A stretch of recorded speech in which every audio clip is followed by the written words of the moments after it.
পাথর দেখা যাবে। এই পর্যন্ত পরিষ্কার আছে, বুঝতে হবে ওর পর থেকে। করো গোপাল, এই চলো আমরা সবাই বুদ্ধি লাগাই। নদীর ধারে গর্ত করে যত্নে সাজাই কলস ভরে, এটার অর্থ ধাঁধাটা মাথায় বসিয়ে নিয়েছি, এবার কে কি বলবে সেটা শুনতে হবে।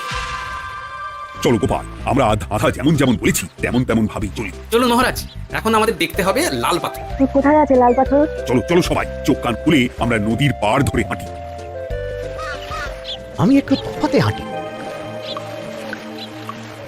গুপ্তধন আমাকে একা পেতে হবে। ভাটা হলেই দেখা যাবে লাল রঙের এক পাথর পাবে। আমাকে চোখ কান খোলা রাখতে হবে। লাল পাথর, নদীর চড়ায় লাল পাথর দেখতে হবে। লাল পাথর, লাল পাথর। ওটা কি? তো এই তো লাল পাথর, লাল পাথর। ওরা অনেকটা এগিয়ে গেছি, ওদের আমার দিকে নজর নেই। এই সুযোগ, এই সুযোগ, একা একা গুপ্তধন নিয়ে পালাবো।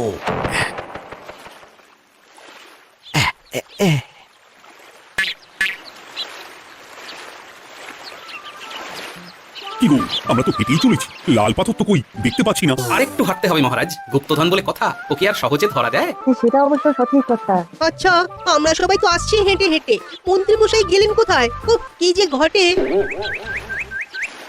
সত্যি তো, মন্ত্রী কোথায়? ও সেনাপতি, মন্ত্রীকে দেখেছো? কই না তো মহারাজ। তাহলে কোথায় গেলেন মন্ত্রী মশাই? এই জঙ্গলে বাঘ ভাল্লুক আছে, শেষে কিনা বাঘে নিল। হায় হায় হায়, মন্ত্রী গিন্নির কাছে আমি কি মুখ দেখাবো? হুম, বাঘ ভাল্লুকের পেটে যাবার লোক তো মন্ত্রী মশাই নন। ও গোপাল, কি ভাবছো? কিছু তো একটা বলো। এখন আমাদের মন্ত্রী মশাইকে খুঁজতে হবে। তবে মন্ত্রী মশাই বাঘ ভাল্লুকের পেটে যায়নি। তুমি নিশ্চিত হচ্ছ কি করে? অত পেঁচালা মানুষকে বাঘ ভাল্লুক গন্ধ শুকিয়ে ছেড়ে দেবে, হজম করতে পারবে না। না না না, এখন রসিকতা করার সময় নয়, আমাদের মন্ত্রীকে খুঁজে বার করতেই হবে। কোথায় গেল মন্ত্রী? চলো চলো, গুপ্তধন মাথায় থাক, চলো মন্ত্রীকে খুঁজি। মন্ত্রী কোথায় গেল কে জানে। একবার পুরো ধাঁধাটা ঝালিয়ে নি। ভাটা হলেই দেখা যাবে লাল রঙের এক পাথর পাবে।